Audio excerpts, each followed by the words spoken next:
भुन्टीलाई रुवाएर भूपेन्द्र खुसी हुन खोजिरहेका छन्।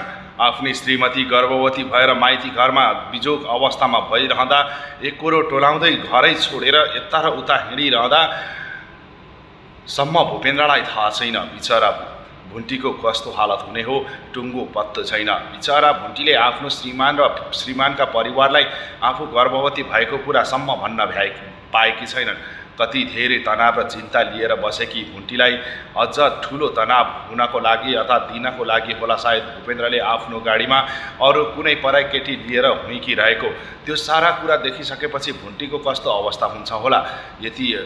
यदि पहिलाको बच्चा पनि भूपेन्द्रका परिवारले त्यो अवस्थामा नपुर्याइदिएको भए आज भुन्टी धेरै खुसी हुन्थिन् होला। छोराछोरीकै लागि आफूले जन्माएका सन्तानका लागि केही गरेर बस्थिन् होला।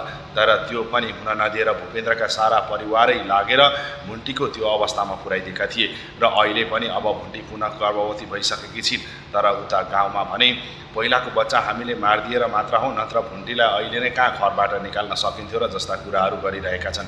तर अब उनीहरूले भुन्टीको पेटमा पुनः पनि बच्चा छ भन्ने कुरा थाहा पाएपछि यिनीहरूले छोड्ला त कहाँ छोड्थे। यति साह्रो धेरै हरामी र कामै नलाग्ने भनेको त भूपेन्द्रका परिवार मात्रै होलान् सायद यो संसारमा। यतिसम्म पनि नगरून् कि आफ्नै नाति नातिना जन्मिँदै गर्दा खुसी हुनुपर्ने ठाउँमा दुखी हुँदै आफ्नो नाता नातिनीले संसार देख्न नपाउँदै संसारबाटै अलग गराइदिने ती पापी सासु र नन्दका कारण भुन्टीले पहिलाको बच्चा पनि गुमाउनु परेको थियो। र अब पनि भुन्टीलाई त्यो नगर्लान् भन्न भने सकिँदैन। तर भुन्टीले न परिवारलाई न त श्रीमानका परिवार कसैलाई नै थाहा दिएकी छिन् कि आफू गर्भवती छु भन्ने कुरा। तर यता भूपेन्द्र भने आफू अर्कै केटीलाई गाडीमा लिएर हुइकिरहेका छन्।